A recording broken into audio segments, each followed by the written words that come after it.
Hello, everyone, and welcome to Conversations in Horror, the podcast. I am your host, Kevin L. Powers. I'm also the owner operator of Something Wicked Entertainment and Events, and I want to welcome you to our program today. I want to say a congratulations for joining us on this month because we are celebrating the month of December by celebrating with a whole bunch of Christmas themed horror films. So we hope that you will be enjoying some of the podcast episodes that we're doing this month as we delve into a lot of the different Yuletime holiday cheer or death. Which brings us to Yeah. today's. No, I don't think there's going to be a lot of cheer involved unless you really like horror movies like we do. Then you might be cheering about it. Well, for everyone listening, that is our special guest today, Dave Watkins, and everyone who is listening to our horror podcast. We get a little cheer out of all the horror films that we watch, whether they are Halloween, Christmas, what is that, St. Patrick's Day or Valentine's Day. We love our horror and we love our holidays. So it's great that we're going to take the time out this month and focus on a lot of great Christmas themed horror films, starting with the 2006 remake, Black Christmas. And like I said, Dave Watkins is going to help me decorate the halls with this amazing film.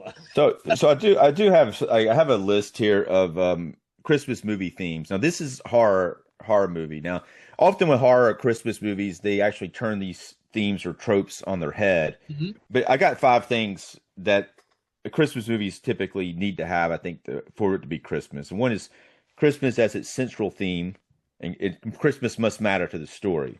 Mhm. The second one, seasonal setting that we have, of course, and we should have if we're talking about something of a Christmas movie. And this one that we don't necessarily get, I think it's turned on its head, is themes of redemption, generosity, or family. The fourth one we get use of Christmas tropes, whether it be Santa, gift giving, mistletoe, so forth. And then the fifth one, which we don't get, which is emotional warmth or magic warmth, unless you think this horrific stuff is heartwarming, which you may. It may bring a bit of joy to you during the holiday season. You know what? I to be honest with you, some of these Christmas themed horror films do bring a little warmth and cheer to my a little heart during the holidays, because I not every great holiday horror film can be like a Christmas Story or Planes, Trains, and Automobiles or heaven forbid Home Alone. I tell you what's really destroyed the Christmas movie is Hallmark. They have destroyed it because you got the movies you just mentioned, plus National Lampoon's like Christmas Vacation, and but you take those movies are great, and then Hallmark just takes like the shit, and then they just twist it until it sucks. It's like they know the formula. Um, but I kind of think, I mean, it's kind of a challenge, I think, for a horror movie to have these themes for it to work. And some do. There are some that do.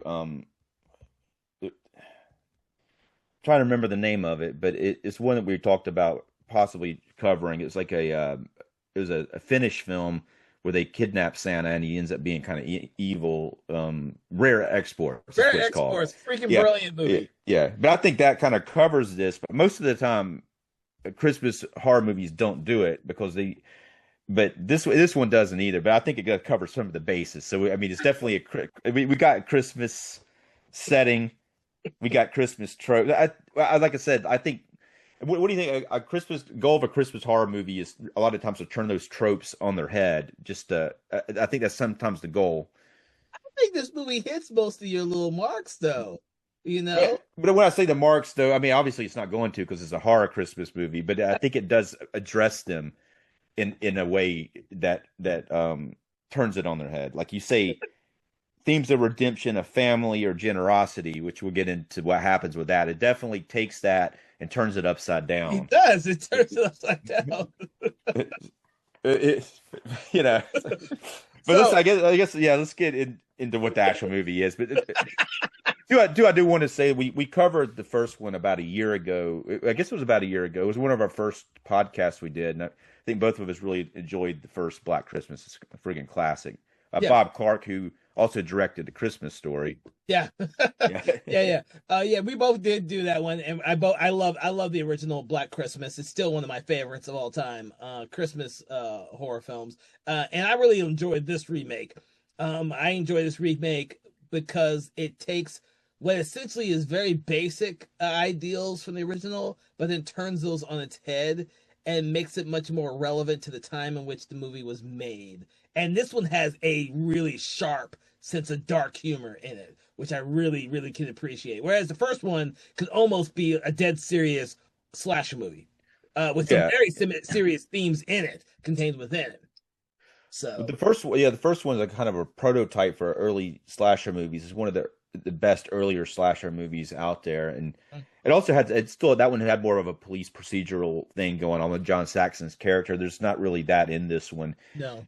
but I think this one it doesn't necessarily have what the original had in a way. It really brings a lot of Easter eggs from the first one in clever ways. Hmm. But this one it has a script that's very violent. It's very gruesome. It moves very fast. It also has a flashback bit to it where it kind of cuts between two different timelines. And at first, I thought they were trying to even do something more crazy with that, like trick the audience into thinking that they were in a different timeline than they really were. But luckily, they weren't. Even that would have been kind of cool. I thought they might be trying to pull a Westworld or something for a little bit, but they weren't trying to be that clever with it. It's just very. There's basically the story of what's happening. You got a chamber piece, people inside of a sorority house during Christmas holidays, a bunch of women and an older ladies, probably I guess their Kid mother.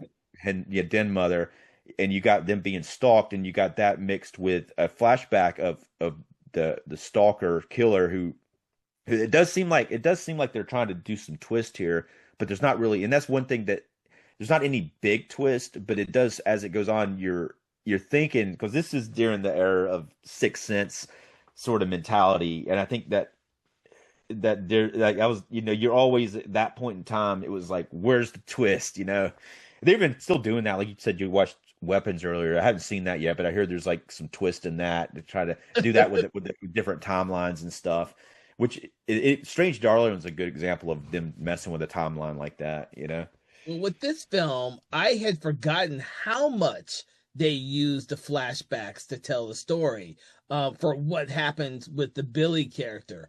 It's like they're telling two separate stories, but whenever they're telling Billy's story from the different character's perspective, it's like telling a campfire tale to other characters. So it's not just like relaying important information, but because of the way that it's told from different characters, like I think the Kyle character, it's somebody, it could Yeah. be, I think it's Kyle, Right.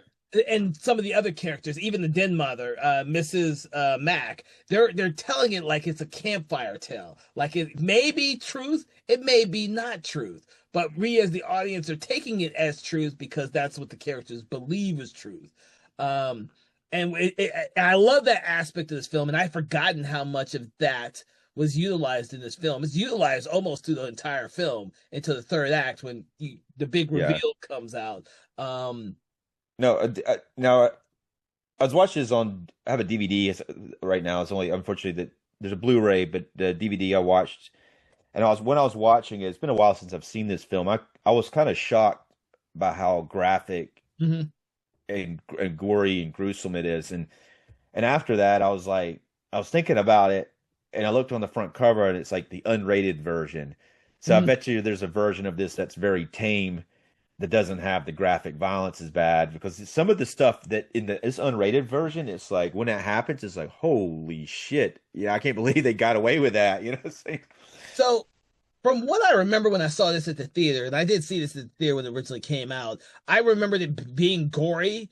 I probably like I the other bad thing about having an unrated and a rated version back in the early 2000s and stuff like that is that they would like they're like adding like a minute worth of footage, and they're not adding like like a substantial amount of extra shit to the movie. It usually is like, oh, they killed someone with 12 slashes originally, but they had to cut out six of them, so you only saw six in the theatrical version. Well, Uh, yeah, but sometimes it matters though. I mean, sometimes 20 seconds matters. Because that 20 seconds could mean the difference between like seeing somebody's brain coming out the back of their head or just like something coming towards the camera, and cutting. yeah. Yeah, yeah, and this is gruesome. There are a lot of gruesome elements in this film. I remember it being gruesome. I just don't remember how gruesome it was versus the unrated version. And I watched the unrated Yeah. version as well. When I was rewatching it because that's the only version I own. So I don't actually. I the original theatrical version I've only seen once, and then I own an unrated version. So that's what I've seen over the years since it came out. Right, right. So yeah, but a couple of movies around. I just want to throw some movies out there because kind of give a feel for the time here. There was a lot of remakes happening. I think the a lot of remakes of horror movies. Like Texas Chainsaw Massacre, I think, kind of started this in a way. It started the way that this looks and the just the lighting that they were doing in this, and then Dawn of the Dead, House of Wax, The Fog in 2020, 2005, like a year before this, and then The Hills Have Eyes the same year. So there's a lot of that. That was kind of what was happening at this time. They were taking older movies from the late 70s and remaking them. Yep, yep. We had a And, lot of and following this, of course, Friday the 13th and Nightmare on Elm Street. But this movie, which is hilarious, it does a really good job with the atmosphere and the Christmas. It's almost like it looks like when you're watching a Hallmark movie, the way it's just decked out in a ridiculous way. The outside of the house looks great, the inside looks like a Hallmark movie. And then as the movie goes on, that is turned into a horrific atmosphere because the lights go out and what's originally seen as a very merry time becomes increasingly more dangerous. Oh yeah, I don't know if it's increasingly more dangerous considering that at the top of the movie we get the first killing. Yeah, They don't shy from that because I think generally speaking in the early 2000s when this movie came out, they were following a script of how a remake and how a horror film went. It did all of that exactly the way it should do it. But like you just mentioned, like all of the remakes of this time were being extremely more gory than their predecessors were. And they were being bigger, and not necessarily like this one's definitely more gory. But say like the Fog, they were being bigger with their special effects. They like went berserk with their CGI in that one. yeah, Yeah, right. but some of them, like The Hills Have Eyes and Texas Chainsaw Massacre, you definitely saw an increase in the amount of gore because, like, the And original Dawn of ones, the Dead. yeah, definitely that one, yeah. But they were pushing the boundaries, and that was what people were wanting, or that's what they thought people were wanting at that time. Well, yeah, because we also had the rise of the torture porn type of movies at that same time. So, Yeah, Saw came out in 2004, 2 years before this. yeah, people were and people liked that stuff. Yeah, I'm I really like this film cuz and like I said everyone who's listening, I saw this at the theater when it originally came out. I was a huge fan of the director Glenn Morgan from his work on The X-Files especially, but some of the other stuff cuz I'd seen Above and Beyond and some of the other stuff he's worked on. But I was such a huge fan of the original Black Christmas that of course I'm going to go see the remake of this time because I saw all of the remakes that you mentioned already. I saw at the theater when it came out. I was yeah, like, it's with the exception of the Fog, I thought they were all pretty damn good. Sorry, people. yeah, I hated the Fog. I really hated that freaking remake. yeah. But I had a hard time with it too. I really loved the original Fog a lot. That remake, I did kind of give it a little bit better chance a few years ago. I didn't watch the whole thing, but I do appreciate some of it. I appreciate the way that it looks as far as the set design. I think that movie just kind of lost the plot as it got further into the film. It's not, it lost oh, yeah, something, but I do like the production value, especially the water scenes in earlier on. There's some pretty cool stuff earlier on that kind of bumps it up. I like Tom Welling from Smallville, but it's I don't know. From what I remember, they pulled the twist ending bullshit in that. yeah, I That was hate like, yeah, it was just like I was like really over the twist ending at that point. Yes. which is which is not which is one of the things why I like this remake. If for anyone, I'm hoping you've all seen this movie, but if not, one of the great things about this film is that it takes kind of the seed, in my opinion, it takes the seeds of what was in the original Black Christmas, and then it turns them on them head and creates a different type of story. Whereas the first film, you didn't focus on the Billy character as much. He's more or less a presence in the house, the fraternity house. Whereas in this one, he is an actual character of which we actually see a lot of in this film, and what he does. And I actually really enjoyed that aspect of this movie. I think it takes the ideas, like you say, the seeds are planted. There's some ideas about Billy in the original one. Yeah, they're like him, and they like him making the phone calls and saying all this crazy stuff to everybody in the house, which happens again here, but it's not really Billy.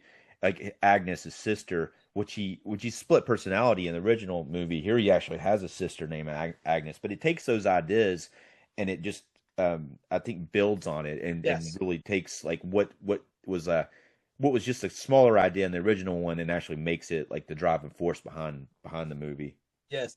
And so what we generally discuss for everyone who may have never seen this film is literally Christmas Eve, I think. It is Christmas Eve, right? Yeah, Christmas Eve. Yeah, I think so. Yeah, I think it's Christmas Eve and not Christmas Day. Christmas Eve, and of course, the last remaining people at this fraternity or sorority house they're in the process of leaving, if they're leaving for the weekend, and the few remaining that are staying there, the basic idea is that they, for the holidays, they kind of honor the bad vibes and the bad I guess you'd call it what happened at that house.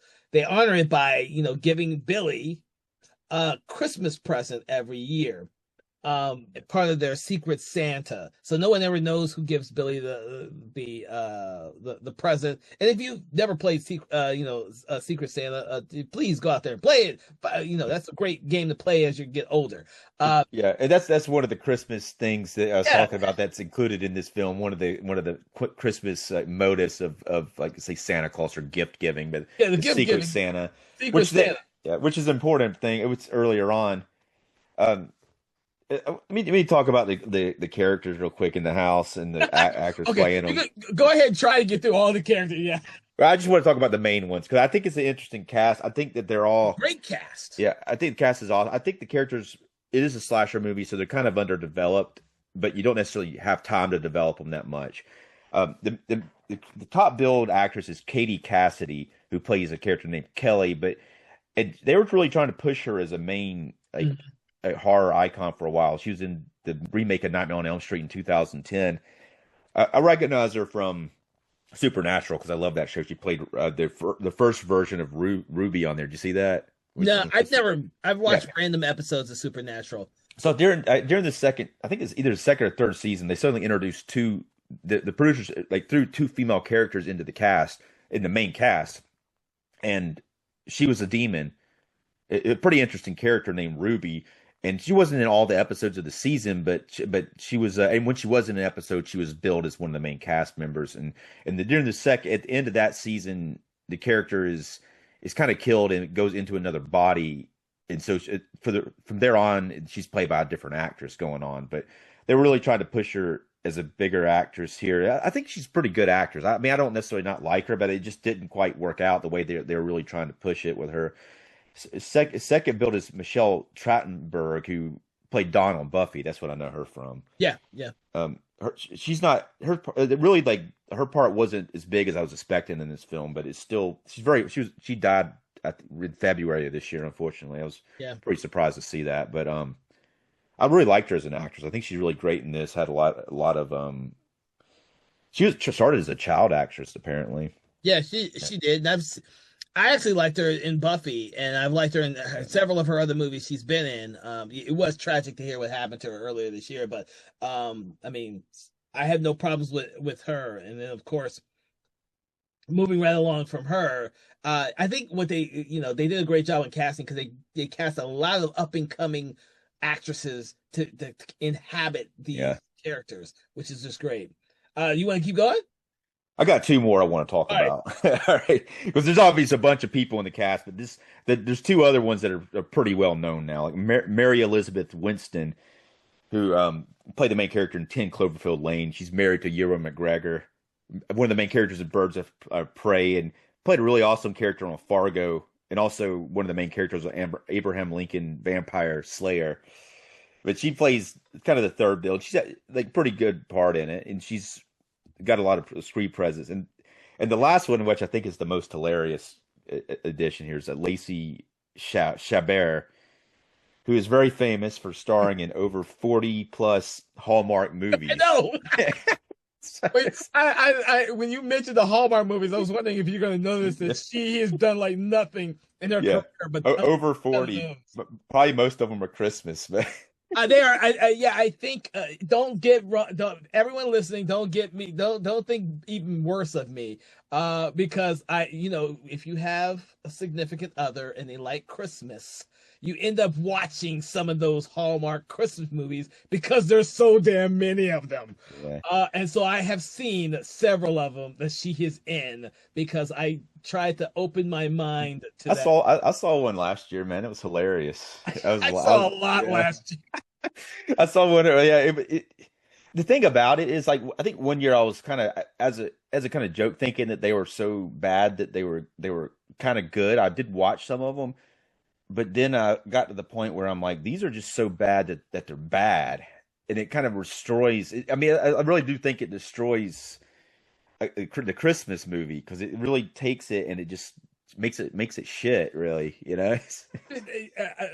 Just to get off a little subject real quick, because we're talking about Christmas movies, I don't think that they're necessarily bad. I just think that they're like the same script with different actors in them. Like Yeah. they're like literally the same script with different actors in a different town, but they're the same one. Like they're competently Yeah. made and competently written. Yeah, But she's a pretty good actress, though. She's pretty good. but they're not something that's gonna elevate the Christmas movie. They're like a C across the board, all of them. Yeah. Well, And I guess when they're yeah, happy about that. yeah. I guess it's when I say bad, I'd say you can watch a few of them and kind of be okay with it, but you don't feel it. You don't feel the Christmas spirit in them. It feels like it's regurgitated, and you don't feel it like you do, say, if you're watching Scrooged and at the end, or like any of the Christmas Carol movies that aren't like shot in a week. But They are but shot like they are shot like a television show episode, but they have huge stars in them. It's the craziest thing. It's like everyone needs to do a Christmas movie, just like every musician, if they want to be relevant and stay relevant, does a Christmas album. Every yeah, major star does a Christmas movie for Hallmark, and it's the yeah, craziest thing I've ever seen. She just happens to have done a shit ton of them. Now, the only thing I really know her from is Lost in Space yeah. movie. I was going to Uh, mention that too, but yeah, she was really young in that. Yeah, She's really young. I've never watched her show Party of Five. I've never seen the show. yeah, So I can't. That's what she was known from my right. perspective. Yeah, I never Lost in seen it either. Space. Yeah, I've seen that bad movie so many times. It's ridiculous. yeah. It's not a great movie. It's a guilty pleasure. Yeah, I've just got a new 4K version of it. Arrow released it. Hadn't watched it yet, but what was funny, like about a year ago, I bought a Blu-ray from Scream Factory, and then suddenly they released a 4K through Arrow. So I'm like, all right, I guess I'm getting it again. The very first movie I ever got for a DVD player, it came with it, Lost in Space. Oh, Jesus. It came with the DVD player, along with U.S. Marshals and I think two other things. But I think it's the very first movie I watched on a DVD player at my house. So Oh, Jesus. All right. And then I do want to add one person to that, which is Kristen Cloak. yeah. I've always loved Kristen Cloak, and so she just gets to choose some scenery in this film when she actually shows up. But she does have a lot of screen time in it. Once she gets in there, she Yeah, kind of once she becomes gets like there, the she has a lot of secondary screen time. protagonist. Yeah. But what do you? I don't recognize her from anything. What do you recognize her from? She was from, I think, shit, was it X Files, Millennium? Yeah, She was in other Glenn Morgan stuff, and that's where I know her from. yeah. Um, She was in another famous horror movie. Final I didn't- Destination. yeah. She But really, I know her mostly from having seen her in from it. I X don't know, Files, but and I don't know what it was that clicked with me with her, and so I keep thinking that I can't remember everything about her anymore because she doesn't really do much anymore. yeah, So I can't remember everything, but I remember back and I was avid, huge, like obsessive fan of the X-Files. So I used to know all these crazy actors who would be in 1, 2, 3 episodes, and then I'd But go see other stuff that they were in. who did she play in the X Files on there? Do you She's remember? just in a random Yeah. Oh, I episode. got you. But Yeah, she was yeah, also in, like I mentioned, Space Above and Beyond. Also, Glenn yeah. Morgan, which is what I've seen a billion times. Another, in my opinion, completely forgotten show that I absolutely used to love. And I used to love a lot of these shows back then. And like I said, The Others, another one I told you Yeah, yeah. she was also in there. So she was in a lot of these Glenn Morgan shows that I watched, and I love these shows, and I rewatch them all the time. And so that's how I know her from. The only other thing I can think of on her resume that I would have seen her from back then is Willard, but I don't remember her in Willard. I'd have to rewatch that another remake. I'd have to rewatch the remake to see where she was in that. Yeah. Was he directed that too? The same director, Yeah, Glenn Morgan. I keep But thinking that she was like married to him or something, but I have to look that up. Like she was like really close to that. That's why she was in so many things that yeah, yeah. but What's it's odd too in this one because her part is kind of large and she gets her billing is not very high in the end credits or the opening credits. I think she's pretty far down the list, but I it's think it's the same with the Final Destination. I mean, she's in that, but I might have to look that back up. I just yeah. don't remember anymore. Stuff, over age, over time, you forget some of this. Yeah, no doubt, no doubt. But I guess before we get back in, I guess we should talk about kind of the opening sequence in this the where the Claire character is killed in one of the earlier scenes Mhm. and pretty gruesomely, and like I do like the way that they put like a black bag over people's heads and then they stab them in the head while they can't breathe. So it's kind of like a double whammy: bag over your head, you can't breathe, and then stab you. You know, Yeah, several characters in the movie get that motif death scene, and it's still effective. oh no, yeah, I think it works It's really. extremely effective in this Yeah, movie. when they get that stabbed to the head and there's like that, and these killers are very like good at what they're doing. Especially when you get further into the film and people are like you wouldn't expect them to be killed so quickly in such a like brutal way. They're both the killers are, which you don't know. That's what I think that was something that was kind of confusing me at first because the very first scene you have Claire in her room getting ready to leave, and then you have a what looks like a girl with blonde hair under a table, and and then it's like Claire's killed, and then it cuts to like the criminally insane area Hmm. where Billy, who you assume is the killer, is in the criminally insane. So in many ways, I was thinking that scene with Claire getting killed was a scene that happened after the criminally insane because I thought that was Billy killing her, but it was not Billy. There's two killers, and I think that's something that they try to keep it hidden for a little bit, but I think it kind of makes it more confusing that they try to keep it hidden because for a little while you're thinking that they're jumping timelines. I think that you are correct with that. I think that that's what they're trying to. I think, in theory, they were trying to do that because you don't get the story elements with the Agnes character until much later in the film. So when you're watching it, I could agree to that for when I first saw the film, because that's one of the things I still like about the film, and I paid more attention when I rewatched it for this podcast. I want to see how well they integrated those scenes because I knew that there was two killers. How well they set that all up, and from what you said, and I didn't think about this, what they were playing with time with the flashbacks, I kind of get that impression as well that the first kill is like really not in the present, but or it's in the present, but then when we see the insane asylum right afterwards, that's kind of like a flashback type of thing, and they're playing with time, just like they are when they do the actual flashbacks. And since they do it throughout the entire film, if you're watching it and not realizing there's two killers, then this whole film is like flip flopping between time periods the entire time, and you're not really aware of anything until it's revealed that Agnes is alive in the house. And that's what a little after halfway Yeah, movie that you figure that out. yeah, I think like for me though, I came into a better grip grip of what was going on when the second girl gets killed. I, I wrote her name down. What is it? Like I think it's Amanda or something like that. No, Megan. Megan. But yeah, Megan. Because what happens? The first girl doesn't interact with any of the main characters, No.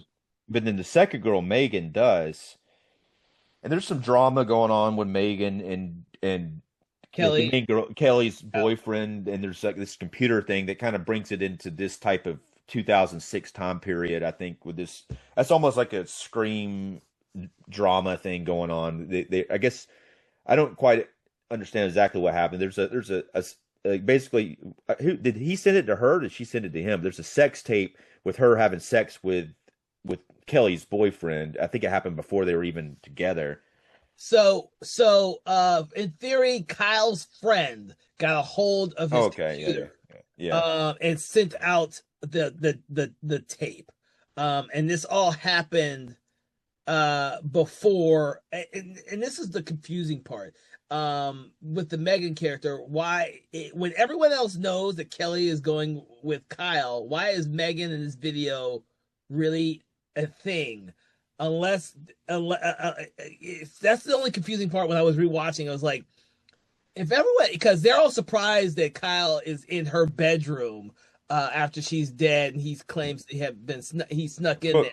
yeah, well, he stuck in there, I guess, to get the computer or something. But it's a little contrived. Yeah. The Cal character. Now, there's two male characters in the first one.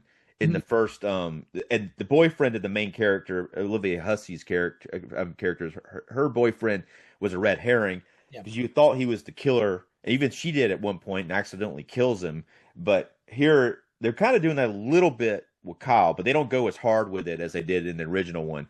But the, but that yeah, but I guess maybe there was an intention for his friend to be a character in the movie too, and then they just didn't have time for it. Maybe that was part of an original script that got cut out or something, because kind of without some of those other dynamics, it's kind of like that whole videotape setup. It's confusing to me, but you kind of got the dialogue about the friend. I missed it, but Yeah, but it still seems kind of odd, though. I mean, like, I couldn't figure out why, if everyone knew that Kyle was dating Kelly, why Megan would be crazy about this video. You think that, like that but doesn't make, like, you yeah. see her crying as she's watching this video. So obviously he's having an affair with her.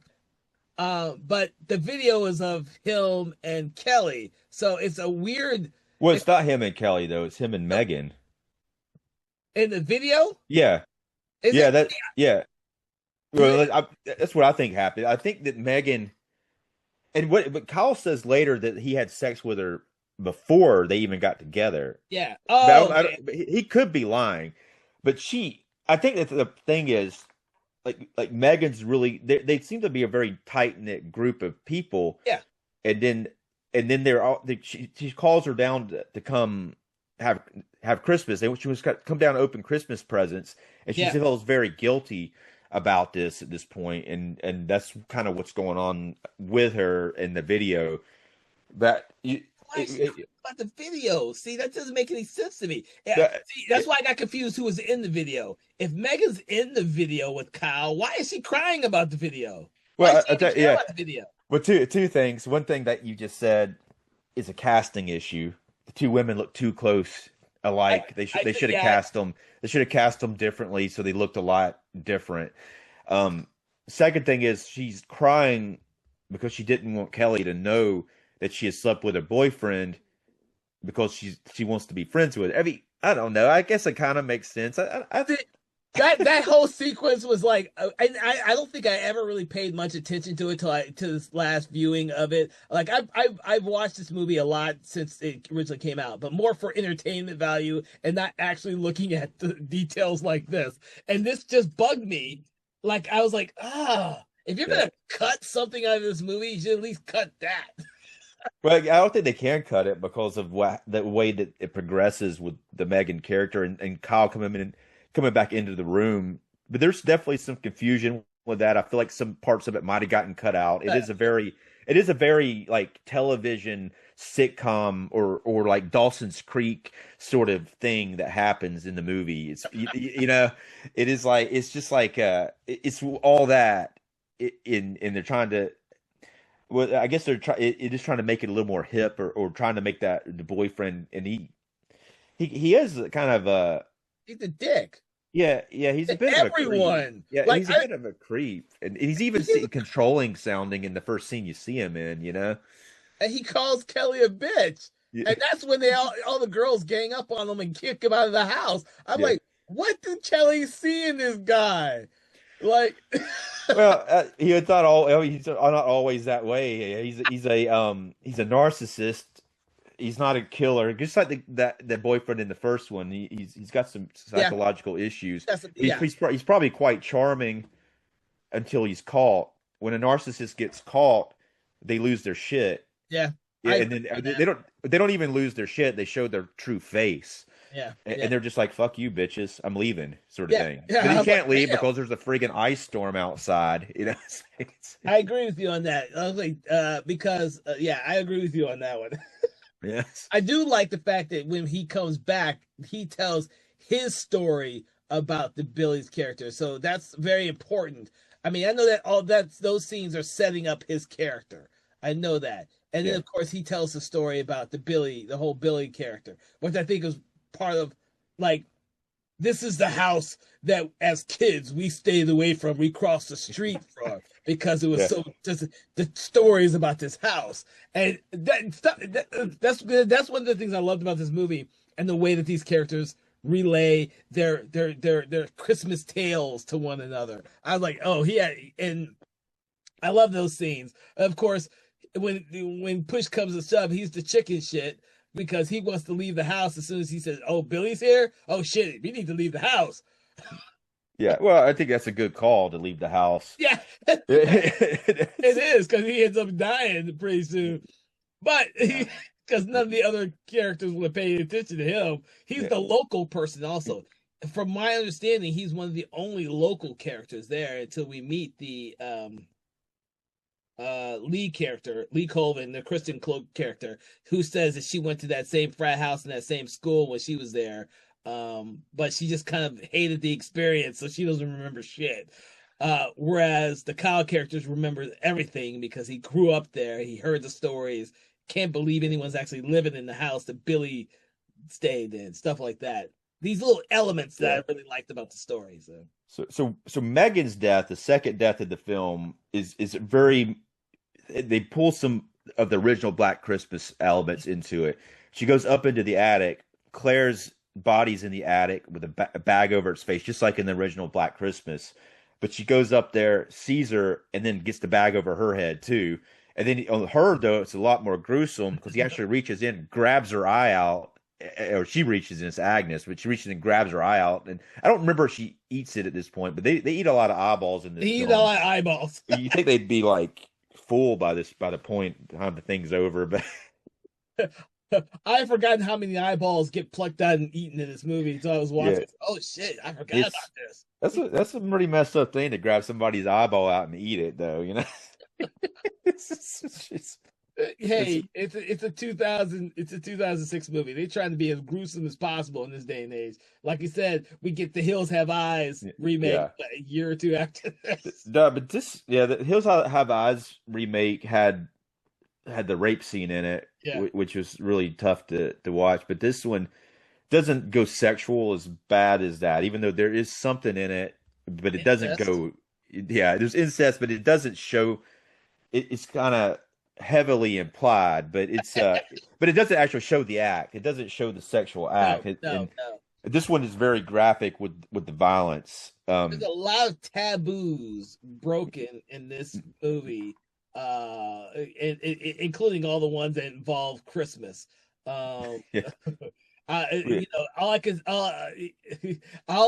think of is that little whole thing is he sees you when you're sleeping, he knows when you're awake, and he knows when you've been bad or good, so be good for goodness sake. And the great thing about Billy / Agnes is they are always peeking through the most obscure holes in this house. Like they over Yeah. the years and decades, they've put holes everywhere, and they were really creative cinematography wise on how they did a lot of these great instances throughout the entire film. And of course, that goes into the theme of the whole plucking eyeballs out and eating them type thing. But Uh, yeah, there is that one scene with the really drunk girl who's similar to the Margot Kidder yes, character in the first one. She's taking a shower and he comes up through the floor with poking the towel out. And there's a little bit of nudity shown there, but it doesn't show I, that much. I think that's the only scene that actually has nudity in it too. Yeah, This one doesn't. probably. Yeah, yeah. Yeah, I don't remember. I don't think this movie has a whole lot of nudity in it. But they, but that was more of like an '80s thing, I think, for the nudity. I think at this point they were not showing it as much. I don't think it was it's starting to become a more like it's more frowned upon all of a sudden. It's definitely you don't see it very much anymore. Mm, But no. I don't mind it myself, but it's I guess when it gets gratuitous and it doesn't help the story, it's different. You know, I mean, I don't know. I mean, I, that is a question for a different time, only because I don't know how to best approach the whole story of nudity and how much nudity is actually pertinent to the story at hand. Um, yeah, it's. I mean, it does add. I don't know. I think it's horror movies. It helps with them sometimes, but I don't know. I mean, I don't know if some people clearly don't want to see it. You know, they'd rather not see it at all. But maybe that's it also is a thing where just getting the actress to do it, it's a little demeaning. And some actresses, especially in earlier times when they would do nude scenes, they would be kind of frowned upon, and sometimes might not get another role because of it. You know. I don't know. Yeah, I Or think it every could just be they generation. weren't very good actresses either, but I don't know. Yeah, that's always a weird thing with where you are when you're making the film, what country you're in, what the taboos are from that country, and the decade in which the film is being made. Because there's nudity out the ass in '60s and '70s movies, but then it starts to die out a little bit towards the end of the '80s into the '90s, where you probably I don't remember seeing a whole lot in the '90s at all. Right. Yeah. It suddenly became like I guess taboo in a way. It's like really like it's kind of sometimes when I'm watching those older movies, it's nice to see it because you're not used to seeing it. Because it's like you're watching it and you're like, okay, that's cool. They actually went that like that. It's almost like in ways now that when they try to push boundaries in different ways, but back then they were pushing boundaries in that way, which they can't really push that boundary at this point anymore. Interesting, interesting. So, but yes, there's only that I think one news scene of the I can't Yeah. Donna or Yeah. Dana? No, it's not. What's her character's name? I can't remember her Yeah, character's name. I didn't write. For some reason, I didn't write that character down. I didn't either. She's kind of an important character. She is she's like the Margot Kidder. I mean, it's literally the Margot Kidder Yeah. character. Uh She gets trash drunk and yeah. throwing up, and it's pretty hilarious in a way until it's not. But I guess let's back up to the insane asylum breakout with Billy. Yeah, because there's some kind of cool stuff that happens with that, and I think the lighting is really bizarre in the sanitarium. It's like really green looking.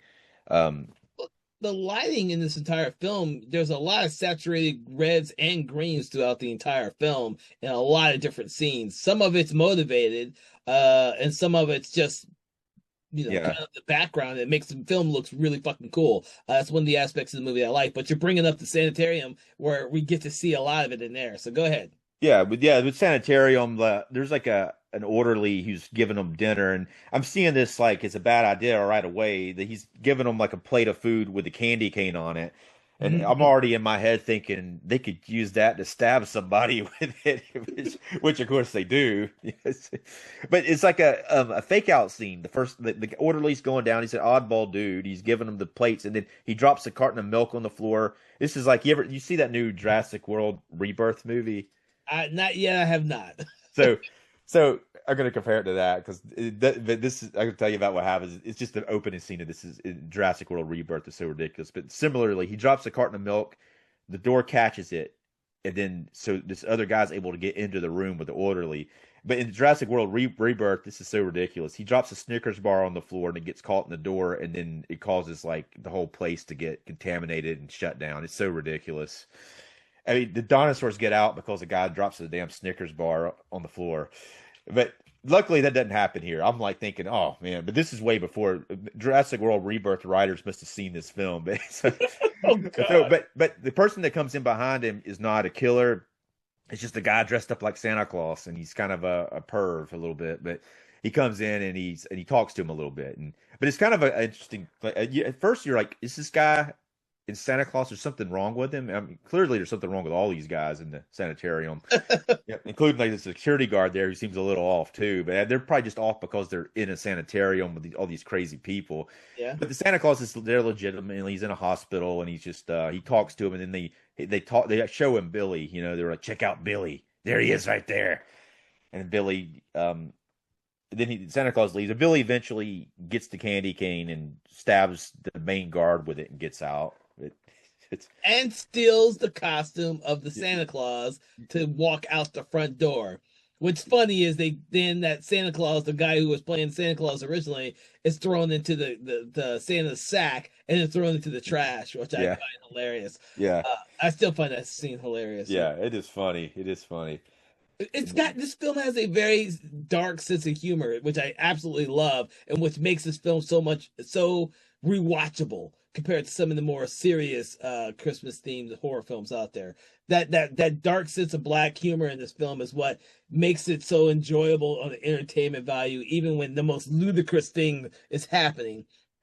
Yeah, I like. I mean, I do like the way it flows. It flows once you kind of get a grip of what's going on with it, and Yep. it does have a way that it would see in the characters at the sorority house, and it follows them and opening the Christmas presents and stuff like that, and just like then as it progresses, like the storm outside's getting worse, and it looks pretty good. Like you see the windows and you see the snow outside, and it's just it really captures that storm idea, which was done really well in oh man, I'm blanking on the movie that Quentin Tarantino movie with Oh, when they're the Hateful uh, Eight.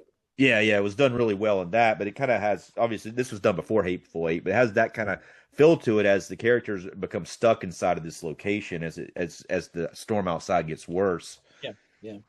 And the thing about this is, slowly as the movie progresses, uh, certain sisters start to just go missing.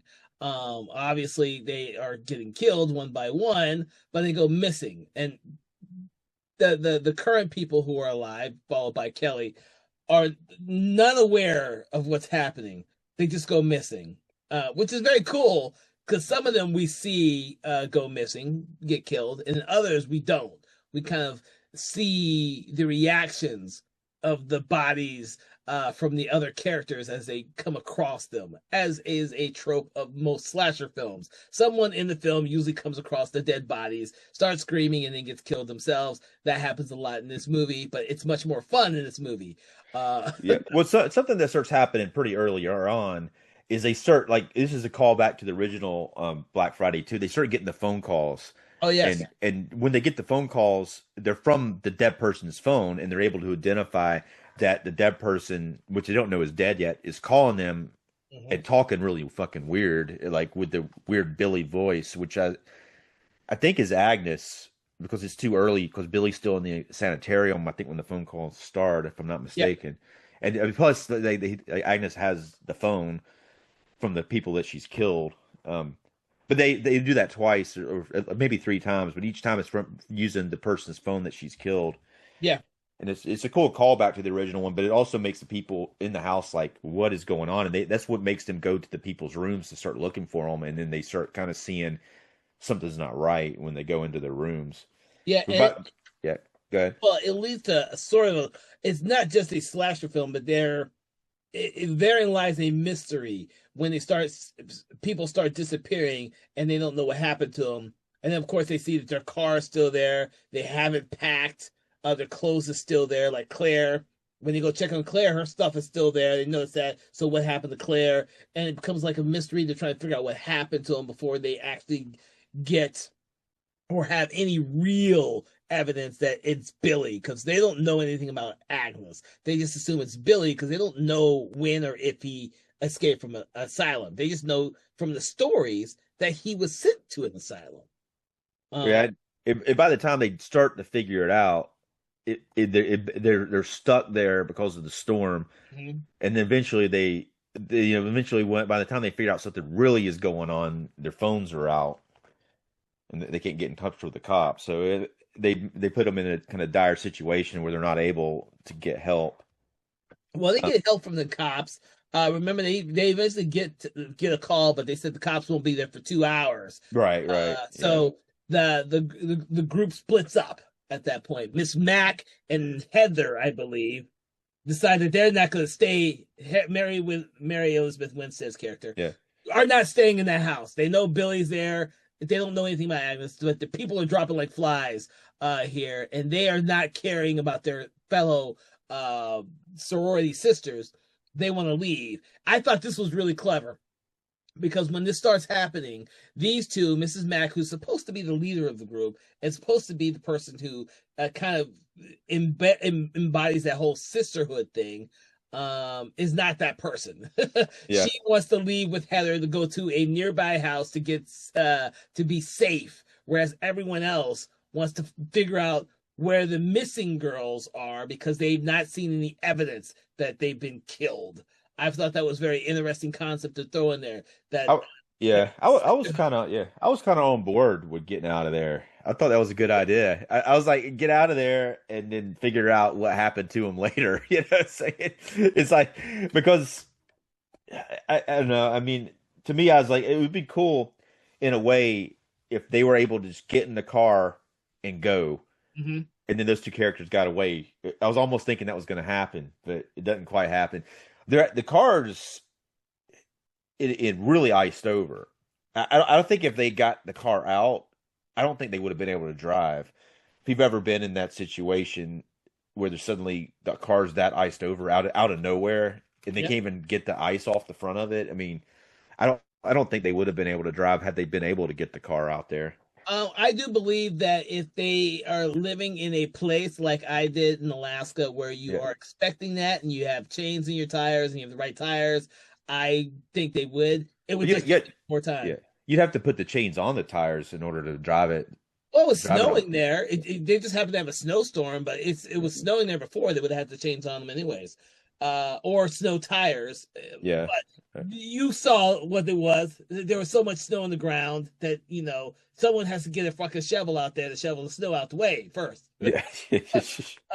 And the more useful thing on their windshield, when Miss Mac is clearing off of, would be to get a hot water and get it off that way. Yeah, That's what we yeah. used to do in Alaska. Yeah, So, right. so for me, it was really funny watching these characters do that in the movie. Very Yeah, dramatic. yeah. It's pretty funny too. Miss Mac tries to get the other girl to go out, and Mary Elizabeth Winston's character to go out and clean the windshield off, and she acts like she don't even know what she's talking about. It's Yeah, well, Heather's character is the one, as we all know, is the one that's well off. Her parents are rich. They actually want her to go home for the holidays, stuff like that. We do get a little sense that a lot of these characters have, the differences between them. Like the Eve character, who we is the mousy character that we only see for a very limited amount of time. yeah, Is right. upset. Yeah. Those are weird You characters. get the sense that she might be the Agnes character until we figure out what happened to Agnes, because she, they find, or Heather finds the newspaper clippings in the room and all that type of stuff when Yeah. she goes up there to investigate. But they, Yeah, she's only in it briefly, but then they introduce her. There's actually some pretty cool camera work. yeah, They follow her down the hall with the dolly, and you're like, there is something going on with this character. She's really weird acting, and everyone when they see her, they're like, act weird. So it's like it really throws it off a little bit. it does. I think the only thing that gives the way that she's not related is when they mention that her mother was a former house, a respected house mother of that place. And I was like, well, that couldn't have been Billy's fucking mother, because we've been watching that crazy bitch the entire fucking movie in flashbacks. So Yeah. It wasn't until this recent rewatch that I said, "Oh, she's like a fan." And I don't know if there was people like this back then, or I didn't think about it like that. But I'm thinking she's a fangirl of this Billy character, which is why she has the clippings and all this shit in there. Oh She's yeah, a fangirl. That's what this yeah, is. Uh, right. and so that's a different aspect that I never thought about until I rewatched it because obviously she gets her head chopped off and she's not Agnes in the movie. But Right, yeah, yeah. red herring. It's But interesting. yeah, that's a character that has a few cool scenes, but she's very underdeveloped, and Yes. and it's kind of like, and it's the red herring, and it's not like it doesn't necessarily go anywhere, but it's kind of a cool little thing to add in to make you think that there's something else going on. Yeah. Let's talk about the first flashback, the 1970 flashback when Yeah. Billy's born. No, he's just born there, but the thing about Billy, he has a like a rare liver disease and his skin's yellow, so which makes Jaundice. him, yeah, jaundice sort of, but it makes him look pretty weird. And then his parents hated each other, and the mom hates Billy because she hates his dad, and then somehow she gets a lover, and they together, the mom and the lover kill Billy's dad, and he sees the dad killed, similar to the way he kills people after that. They put the plastic bag over his head and they beat him to death with a hammer. Mm-hmm. But Billy's hiding under the bed and he sees all this, and that's kind of where the idea comes from with the bag over the face sort of thing. Yep. And then the second flashback um was 1982, I think, and it's well, that's Billy, they're making him live in the attic. And that's the one where the mom's like having sex with the stepdad on the stairs, and for some reason goes upstairs, and Billy's sitting there in the chair, and she disrobes and I guess has sex with him. I don't know why exactly, but the She's mom's not really messed up. satisfied by her boyfriend. Yeah, The mother, like the boyfriend gets satisfied, but she's not satisfied, and she goes up to her son yeah, and to try and relieve herself, which I thought was real fucking weird. But it, yeah. It's a little it's weird. shocking. Yes. Well, Yeah, it's a yeah, little weird. You yeah. know that It's because it's absolutely, shocking. yeah, yeah. It is. You already think this woman's crazy to begin with. Like she's nuts. Yeah, yeah, She's yeah, dark. yeah. You Well, they know she's killed nuts. yeah, she killed the other guy, her first husband. Yeah, but you do get the sense that she like if those two hadn't had Billy who had a liver problem, then they probably would have been a perfectly normal couple. So she resents her only son for having this fucking yellow skin, jaundice, and being weird.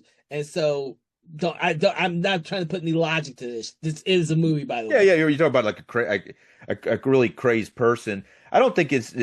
Yeah, I see what you're saying about the son, but I don't think this mom character ever would have been, unless she was medicated. She always obviously needed some kind of medication because she was off her rocker from the beginning. You know, So I don't know. You see, we only get her story from after or what we're told from when she had the baby that had problems.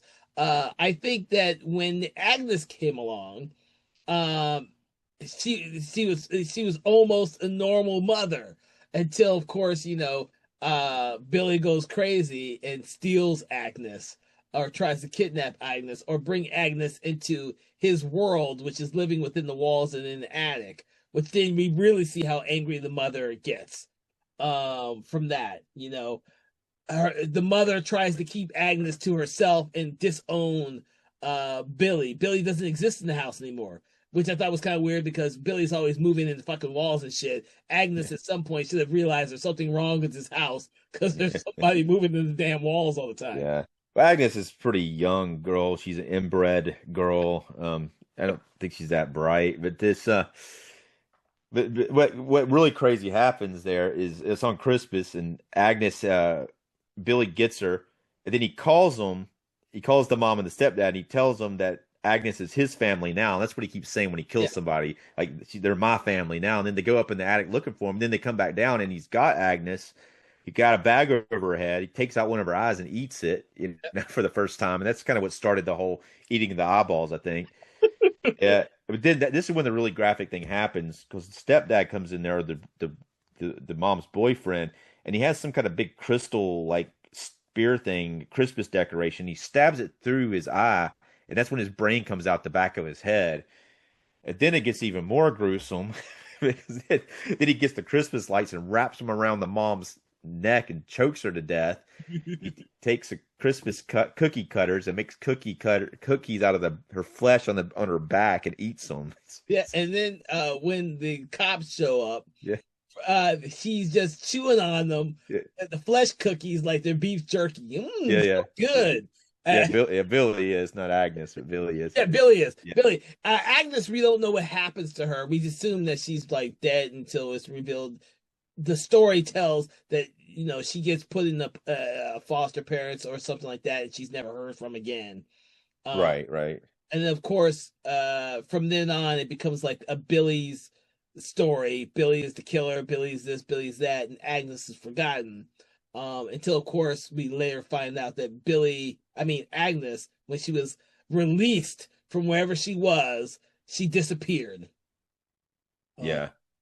Right. And so, some of that stuff it doesn't have to be filled in every little detail, but you kind of fill in a lot, though. Yeah, they do. They don't tell you exactly what happens to Agnes in between, but no. I don't know why Agnes's hair is black when she's a kid, and then it's blonde, or maybe she's wearing a wig, and definitely played by a guy. His name's like Dean something. Did you notice? But it's like they don't really see her that good as an adult, but it's definitely. I don't know why they have a guy playing her, because it seemed like that was something that they kind of did a lot during that time period for some reason. I don't know why exactly, but obviously they felt that he pull off the physicality of what the character had to do, and they maybe were worried that it might look weird or maybe they couldn't find the right physical actress who would be able to pull off the stunt work. They did that in a lot of horror movies, anyways. We go back to even Ted Raimi and Evil Dead movies, and of course the sister character in the Pet Sematary movie. They were all played by male actors just to get that kind of physique that they wanted for these movies. I'm not surprised by that at all. You can't.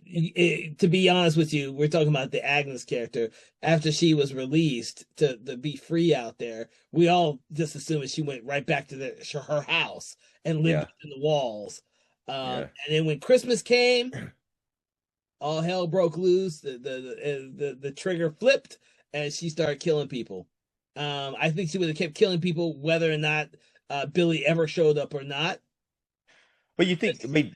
I don't know. Does it ever say that there's people killed? Because it's been 15 years since Billy was put in the sanitarium. I don't know if anyone's been killed in the house. They don't say anyone's been killed, but we also don't know how long Agnes has been free either. They don't give us a time for how long she was locked up before she was set free. That could have been a year. It could have been 2 years. We don't know any of that. Yeah. Again, it's like you don't have to fill in every little gap, even though I'm sure they may have filled it in and not had to cut stuff out. But I see what happened to her, kind of like what I see in the Billy character in, I think it was Billy in Silent Night Deadly Night too, if I'm not mistaken. Yeah, I think you're right. Yeah. So the Billy character in Silent Night Deadly Night is perfectly fine until Christmas. And then all that trauma comes up and he goes on a killing spree. That's kind of like how I see Agnes. Agnes is just in the house, in the walls, kind of like the Billy character in the original Black Christmas that people don't believe is there. Just there. Christmas comes and all hell breaks loose. And I don't think she was in there very long. I think maybe a year. That's how I pictured it in my head to make it make sense. Because if she had been in there longer than that, she would have probably already gone crazy on Christmas already. You're right, and it could be that. I don't know. We don't know. Maybe there's some dialogue in there that we missed. Maybe there's something like maybe the house has not been used for sorority. Maybe this is the first year it's been used as a sorority house. No, you got to remember that the lead character, the Kristen Cloak character, they used that house before. So I don't know. They were in that house before, so I don't know. To be honest, I don't know how long. There's not a definite the only time period we get years for are the flashbacks. We only get actual years for those years, so we don't know any other detail. And I don't think we need to. I don't think it's very important to be honest with you. It's not going to hurt the story or help the story knowing all these details. We just know that Agnes went fucking crazy. and started killing people before Billy escaped, and then Billy escapes, and there's two of them in the house at the same time. So it makes for a very interesting concept because how often do you see that? You see it now often because of Yeah. Scream. I think Scream made it popular to have multiple killers in the Right. same fucking movie when the audience thinks there's only one. Yeah. This yeah, I mean you see this other killer, the blonde-haired killer earlier on, but you what's odd about it is you assume it's a man dressed up as a woman, and it is, but it's really supposed to be a woman. Yeah, You know what? When I first saw this, I always just assumed it was Billy, until it was revealed it was Agnes, and I just thought she was an ugly woman. yeah.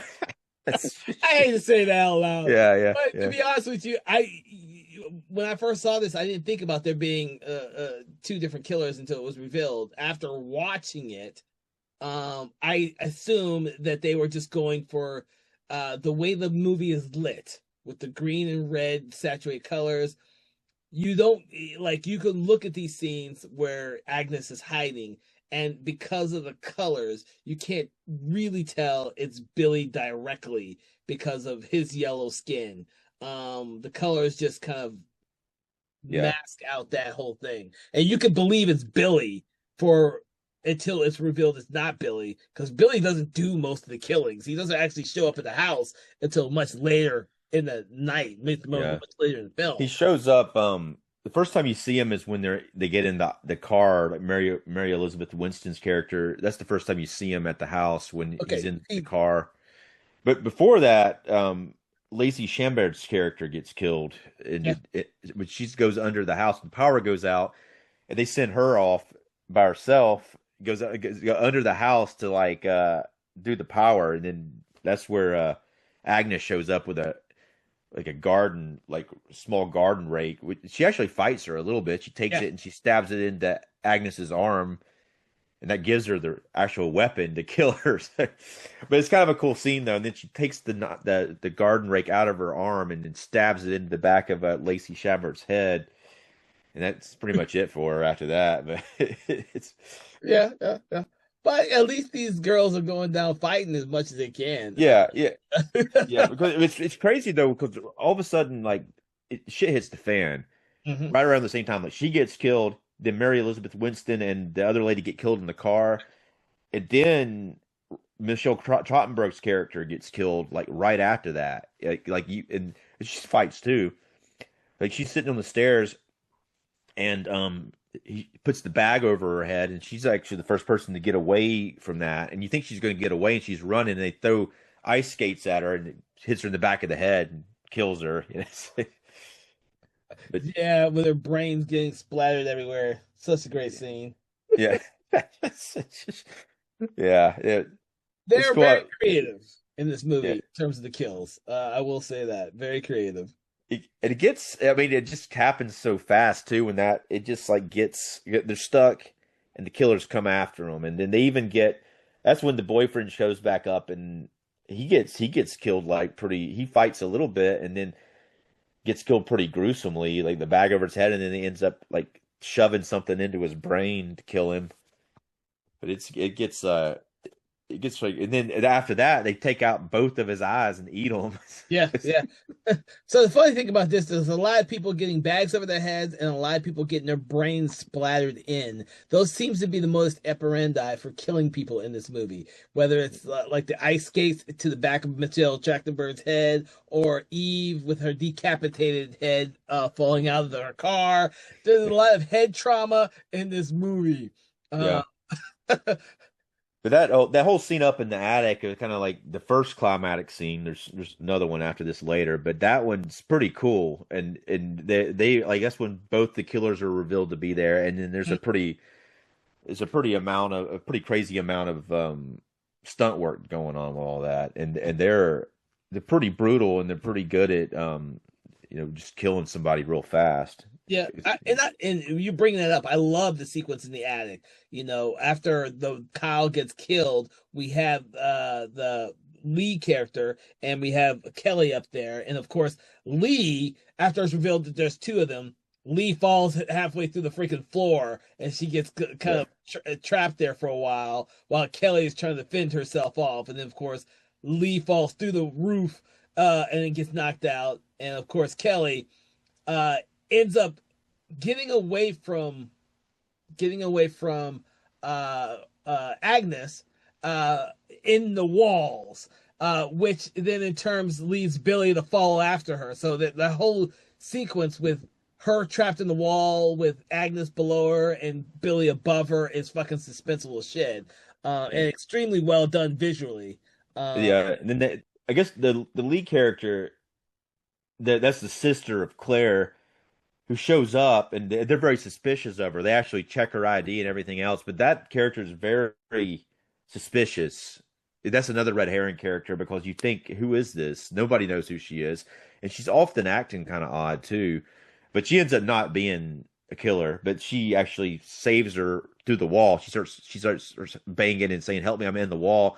And she's the lead character starts breaking into the wall and try to save the Kelly character. yeah. Yeah. It's funny that you mentioned that you're right, that they kind of question her and everything like that. Where she plainly says that she hated her experience at this sorority. She hated being here, and she couldn't even early on. She says that she hated having to come out here to get her sister because her sister hadn't shown up. Yeah. So this is a person who hates it being at that place, but when the push comes to shove, she does not. She agrees with Kelly in that the sisters need to be support each other, and she's not going to leave until they figure out what happened to the missing girls. So, and of course, she ends up helping to save Kelly when she's trapped in between Agnes and Billy.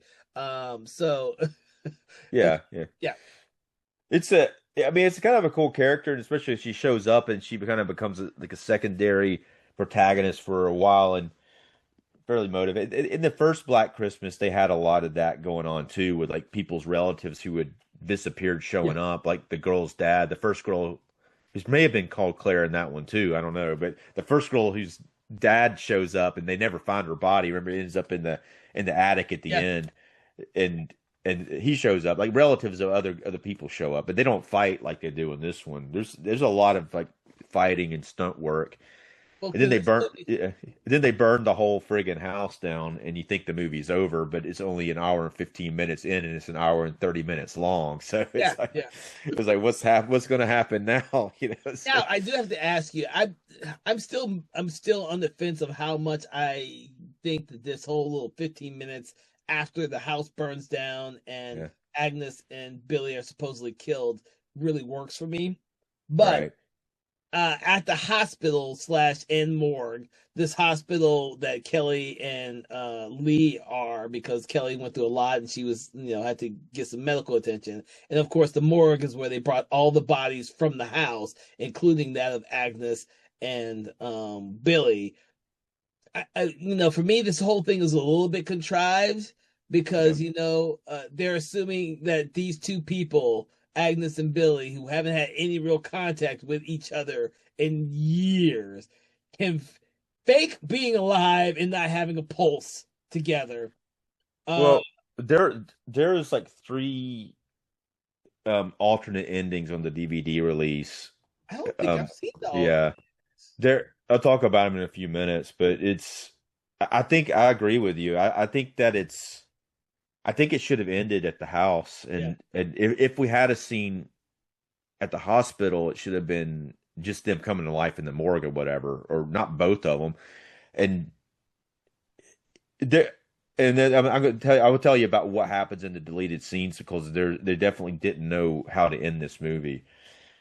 And oh, yeah, I don't like it that I like it that the lead character survives and at the end, before the end, and the Kate character survives, and this is kind of a hallmarky scene where they get out a watch, and I almost feel like at that point there's going to be a twist with the lead character. That's what I almost thought that was going to happen, but instead, I guess there's a hospital mayhem sequence, kind of like something out of like Halloween 2, where yeah. both the killers come in there, and just it's some again really great stunt work. We get to see the killers in action a lot more, but it just seems like a tacked on ending where these characters just survived, and now you've killed one of them, and then the other one has to do the same exact thing again, um, to kill the killers. Which she does a pretty cool job of killing both of them a second time.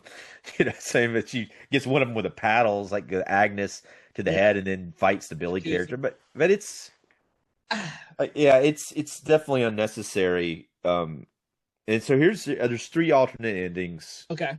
The first one is very reminiscent of the original Black Christmas. It has the scene in there where Lee and Kelly are sitting in the hospital and do the whole watch thing, and then it has a pull out the back windows. I think that she gets a call on her phone or something like that, and it's the call on her phone is one of the killers calling her phone, her cell phone, which is that's kind of cool, I guess. And then it pulls back from the hospital, and it's still kind of lackluster. It doesn't quite sell the ending.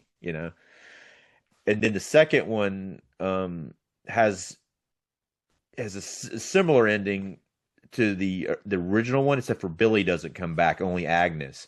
Billy's actually completely burned because he got burned and he's dead, and then Agnes is still alive and she comes after him, and then she kills Agnes with the paddles, and then that's kind of the end of it.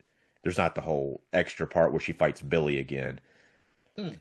And then there's some like really contrived scene at the end where like the end where the nurse and one of the other cops like walk her out, and then the door closes and there's like a close up of a Christmas sign, kind of trying to be ironic or whatever, like peace on earth or something like that.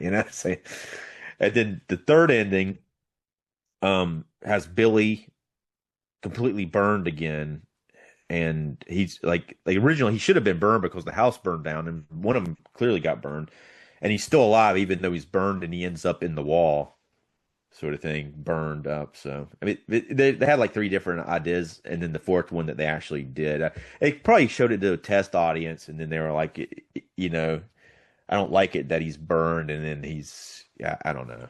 It is kind of a mess, the ending. The It is the a last mess 15. because you're kind of wondering if these two who have eluded, who have eluded people and want to keep killing people for no particular reason, would probably not stick around the hospital for one, and two is how would they even know that Kelly is still even there? You would think that it would be cooler if they kind of walked out of the hospital, and then of course something, there's a reference to Kelly and Lee being in the hospital and realizing that the killers are still alive, and not that they're some contrived thing where they're not in the house anymore and they come after her in the hospital, which for me, just it's just something right. Like I didn't like the fact that they killed Lee. I still hate that. When I was rewatching, I Yeah, was like, "Ah, shit, I hate this ending." And then of course, the only part of the ending I actually did like is that we see Billy getting impaled by a Christmas tree. That's literally yeah. the only part of that last 15-minute sequence I thought was good. Yeah, I mean, I think there's some interesting stunt work and stuff. I do like seeing the killers more, but I don't think it's necessary, and I really don't like Lee getting killed. And Yeah, I never liked the Lee getting yeah, killed either. I think I really like it in horror movies because forever it was like there's always this idea of there's a final girl. There's only one person that can survive the horror movie, and I think that's become really boring. I think you need more than one person to survive. You know, it's like I don't, I prefer it when there's more than one, especially when I hate it too when the character gets so close to surviving and then something stupid happens like that. Man,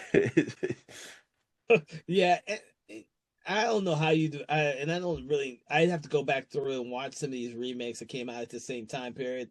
We haven't done many of the remakes. I don't think we've done any of them except for Dawn of the Dead. Actually, I think the only remake we've actually covered on the show is, excuse me, Dawn of the Dead. So yeah, going back and revisiting a lot of these to figure out how this whole era of horror movies and horror remakes were being done would be interesting conversation in and of itself.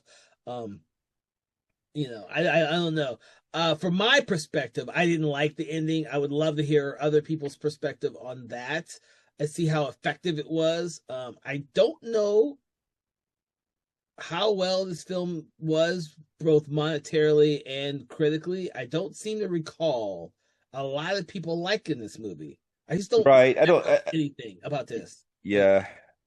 I mean, it's funny because I was aware of it for some reason. I watched it when it came out. I didn't watch it at the theater. I think I watched it when it came on DVD. But the budget was $9 million. The box office take was 21.5 million, okay. which is okay. I know it's not like.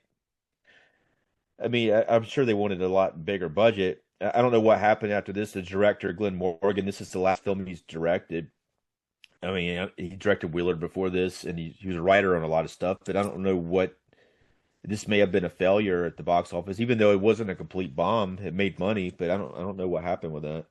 I don't either, to be honest with you. I wish I did, but it came out during a time where there were so many remakes coming out that it just probably just got and Yeah.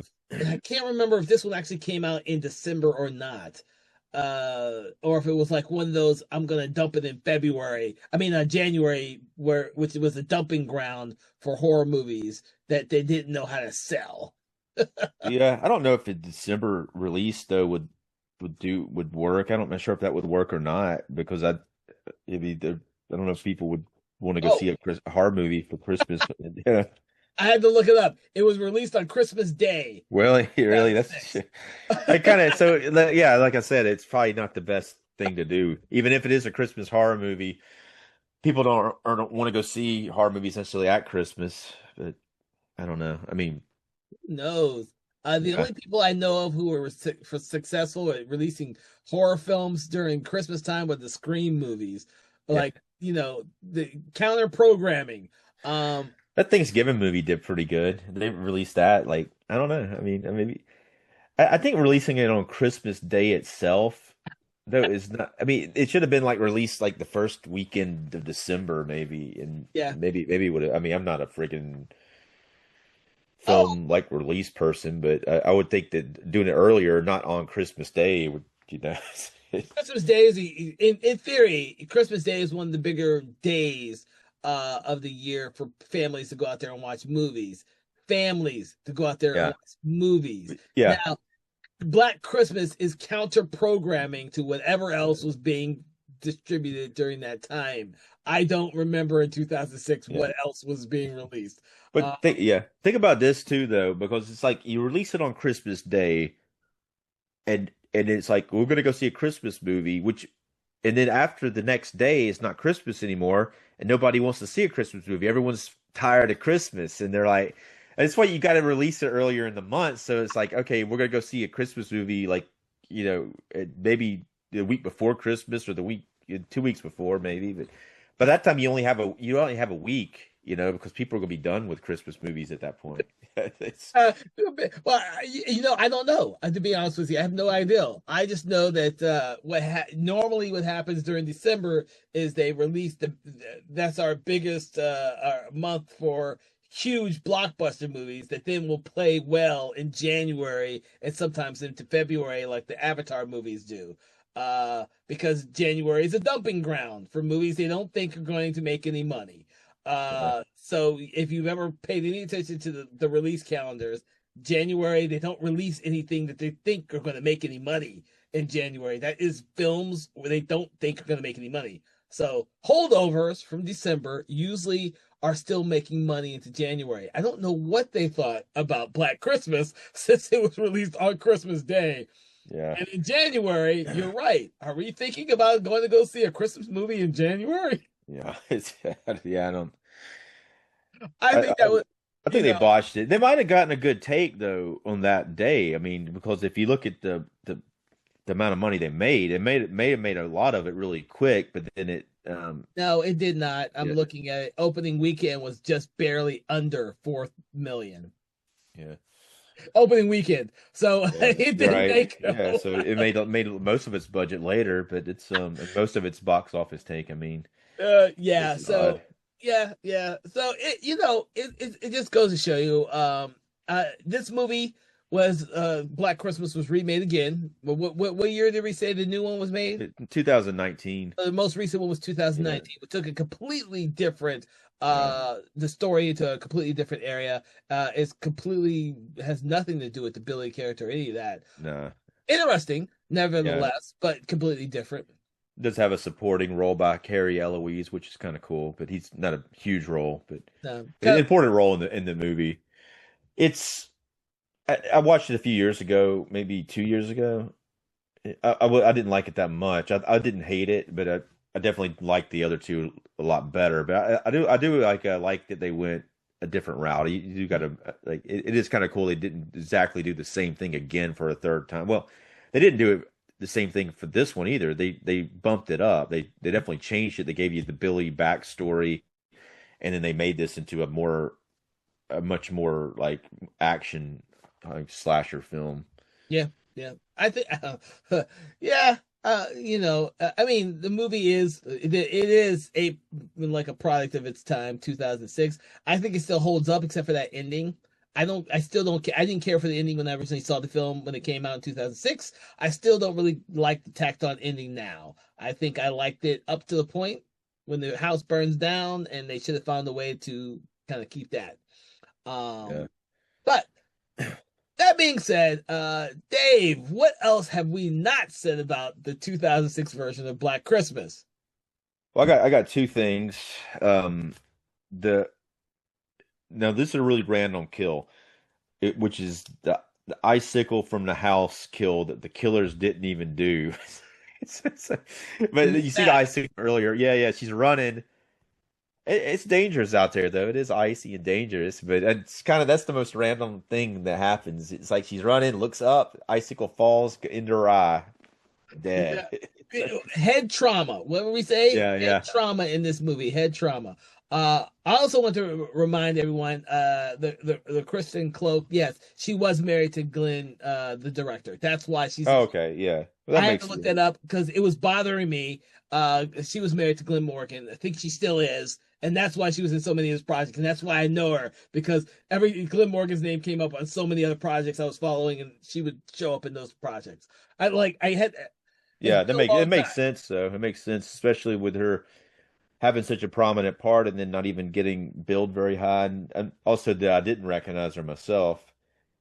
Um, the other thing, this is a pretty cool callback to the original Black Christmas, was the unicorn sculpture that they kill Kidder's character with in the first one. It appears in this one as a gift that's given to a character, and then the drunk girl has it in her room, and then the same thing happens where Margot Kidder's character goes in and passes out drunk in the bedroom and then gets killed, which is pretty messed up. You're drunk, passed out drunk, and then get killed. That really is a terrible.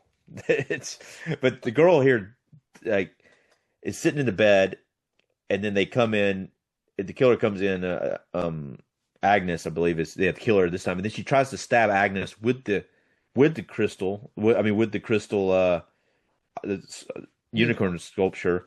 But I guess it seems like she does stab her. But then next time you see her, they come into the room and like Dawn, I think's her name.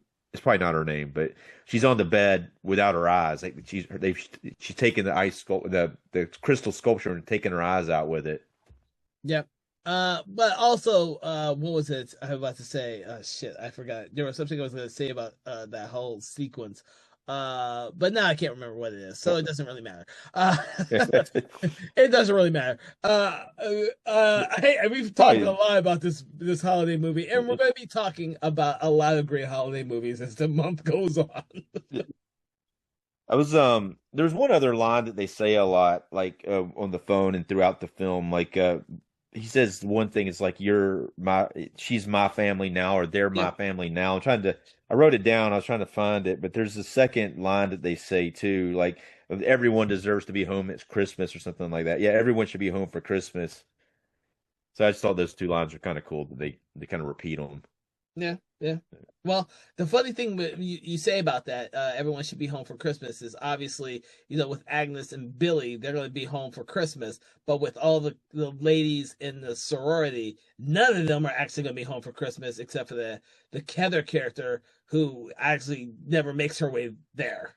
They are going to be home because they say they're our family now. Now that they've killed them, now they're their family, so they're Well, home. and you bring up one of the scenes in the attic. They have some of the bodies up there dressed up around the Christmas tree as though it is their home. Yeah, They have a yeah. home up in the attic. So all plays into towards the theme of the movie. I always thought that Glenn Morgan, was a good writer.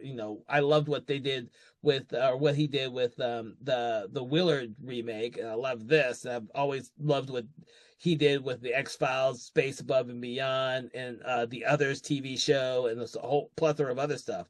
So I think I think this film is a much cleverer movie than a lot of people give it credit for, but I do think studio tampering messed up the ending of this movie. Uh, Yeah. I think, because yeah, I agree. I think that's what it is. But yeah, going back to the Christmas list I said earlier, I think it does check off more than we thought because it is Christmas is a central theme. yeah, It's seasonal setting. The third one is themes of family, which we yep. got our family now. Use of Christmas tropes.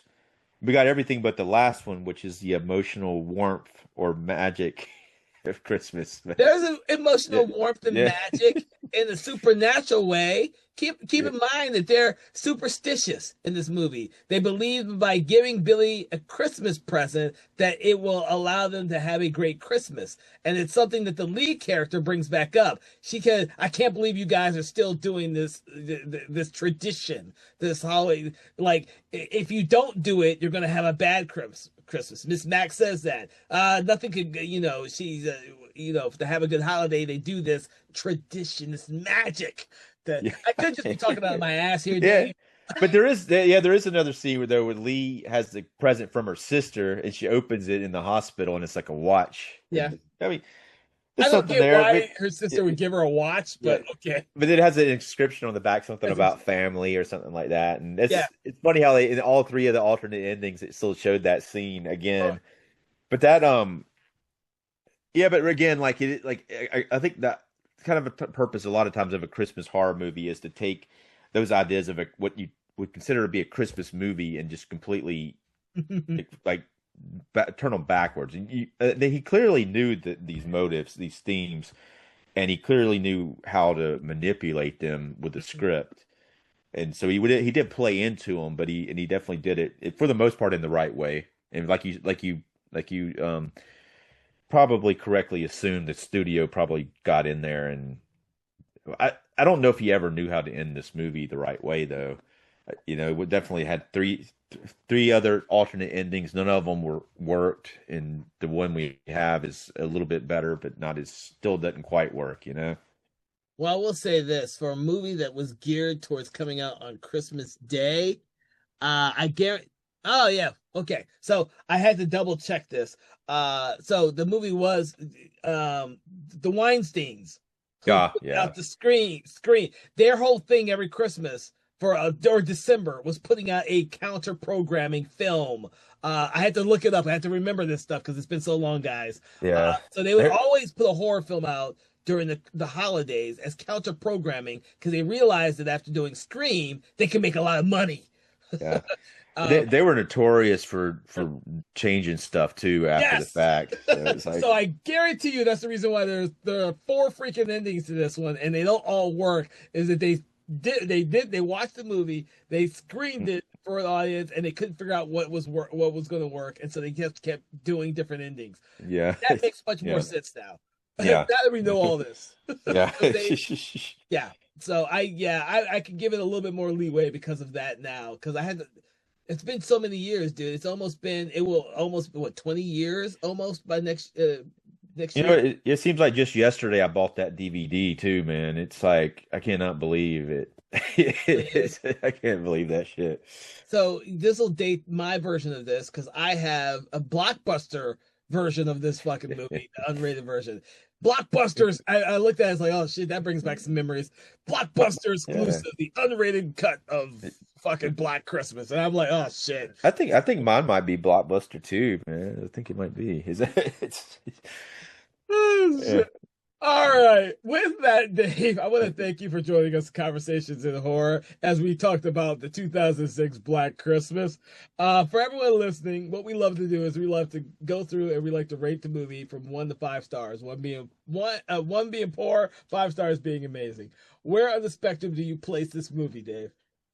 Well, like the ending I don't like, but I'm going to give it 3.5 stars because I think I think it's pretty gruesome. It's pretty effective. They do a good job of bringing the Christmas elements into the film, and they keep it rolling pretty good. They keep the movie going. I like the backstory of Billy too. So So I'm gonna be, because this has always been a guilty pleasure film for me. I'm giving it the 4, and I'm gonna tell you why.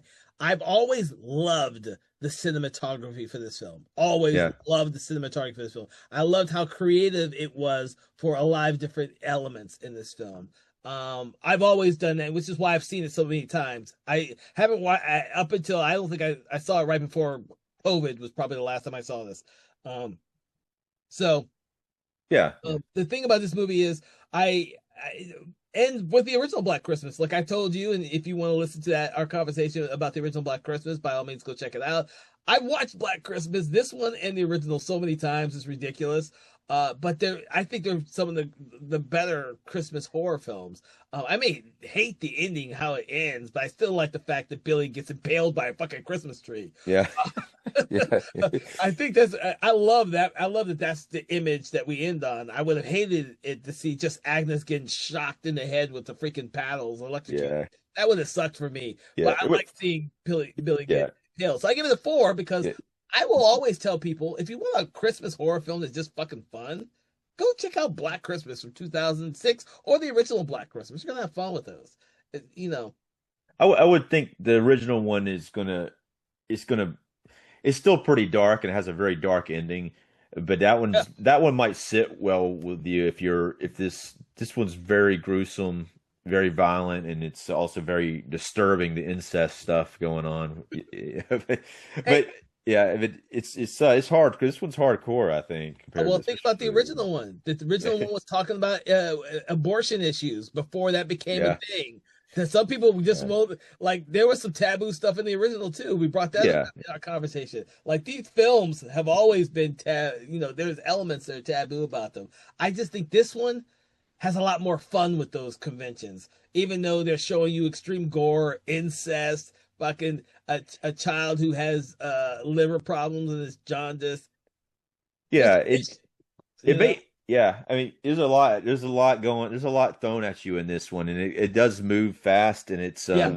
I like the idea that they're in this house and they're all trapped in the house, and it's all this snow in it, like outside. Where the other ones like kind of like, they don't get trapped so much in the house in the original one because they're able to go in and out. But I do like those aspects of it. It is, This one is much like the original is very deliberately paced. This one is like, okay, we're making an entertaining thrill ride for you, and you're gonna go whether you like it or not. yeah. Right, right, yeah. And they, well, I mean, I guess the one thing that can be said about it bad is just which I mentioned earlier, is just the characters aren't that developed, but they don't necessarily need to be. The actresses are freaking great. Yeah. They're all like they're all they all have very great charismatic, very charismatic, and they so they all come off very good on screen, even if their characters aren't very developed. And Yeah. they're I, all yeah, Oh no, I was about to say I think you're right on the money on that one. I think because so many of these actresses have gone on to do so many other projects and become big in their own rights, I think it makes more for a much more entertaining film when you can see, oh, that's Buffy's sister in there. She's gonna get her ass kicked. Oh, that's that's Mary Elizabeth Winstead. She's been in so many remakes and shit that, it's fun to watch her get killed. Like this movie yeah, is like, oh, all these characters and actors that you don't usually see get killed in their other shows and movies. They all get killed in this movie. It's fun. It's entertaining as shit. yeah, yeah, yeah. All right. So with that, I want to thank you all for listening to our episode on the 2006 Black Christmas. By all means, please check out our original podcast on the other Black Christmas, the original one, and maybe next year we will actually do the more recent one as well, so that you can have a triple trifecta of Black Christmas moving forward. From all of us here at Something Wicked Entertainment, we hope that you have had a pleasant listening experience, and please make sure to check out all the other great holiday horror films we will be discussing throughout the entire month. Also, check out our regular podcasts episodes on Wednesdays at 8 o'clock. Those are not necessarily going to be Christmas episodes, but they're going to be entertaining nevertheless. Also, make sure to check out our sister podcast, Conversations in Hammer Studio Horrors, which is every first and third Friday of the month. We are delving deep into everything that has to do with Hammer Studios. You're going to love it. If you love classic horror films, check that one out as well. From all of us here at Something Wicked Entertainment and Conversations in Horror, have a pleasant day, and we will see you on the next episode. Good day. Conversations in Horror is a Broken Lighthouse Pictures production. Written, produced, and directed by Kevin L. Powers. Executive producer Kelly A. Inoka. All contents and material from this episode of Conversations in Horror is copyright 2025 Broken Lighthouse Pictures.